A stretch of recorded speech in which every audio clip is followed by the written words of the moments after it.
ಈಗ ಔರಾದ್ ಬೀದರ್ ಹೋಗೋದಾದ್ರೆ ಮೊದಲು ಹೆಂಗೆ ಸಮಸ್ಯೆ ಆಗ್ತಾ ಇತ್ತು ಅಂದರೆ, ನಾವು ಚಿಕ್ಕವರಿದ್ದಾಗೂ ಕೂಡ ಬರ್ತಿದ್ವಿ.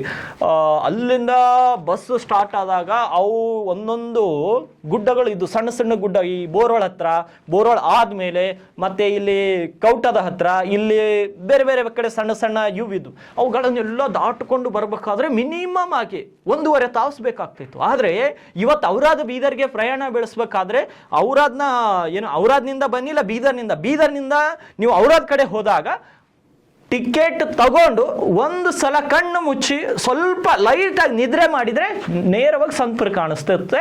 ಒಂದು ಸಲ ಕಣ್ಣು ರೆಪ್ಪೆ ಒರೆಸಿದಾಗ ಔರಾದ್ ಬರುತ್ತೆ. ಅಂದರೆ ಅಷ್ಟು ಸುಗಮವಾದ ರಸ್ತೆಗಳಾಗಿದೆ, ಅಷ್ಟು ಒಳ್ಳೆಯ ಒಂದು ರಸ್ತೆಯ ಉನ್ನತೀಕರಣವಾಗಿದೆ, ಅಷ್ಟು ಒಳ್ಳೆಯ ರಸ್ತೆ ಅಭಿವೃದ್ಧಿಯಾಗಿದೆ.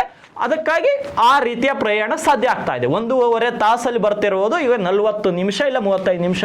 ಎಕ್ಸ್ಪ್ರೆಸ್ ಬಸ್ ಅವರಂತೂ 35 ನಿಮಿಷದಲ್ಲಿ ಔರಾದ್ ಬೀದರ್ನ ನಡುವೆ ಸಂಪರ್ಕವನ್ನು ಸಾಧಿಸ್ತಾ ಇದ್ದಾರೆ. ಇದು ಅಭಿವೃದ್ಧಿ. ಅಂದ್ರೆ ಈ ಒಂದು ರಸ್ತೆ ಅಭಿವೃದ್ಧಿಯಿಂದ ಸಾಕಷ್ಟು ಜನರ ಜೀವನ ಬದುಕು ಕೂಡ ಚೇಂಜ್ ಆಗಿದೆ.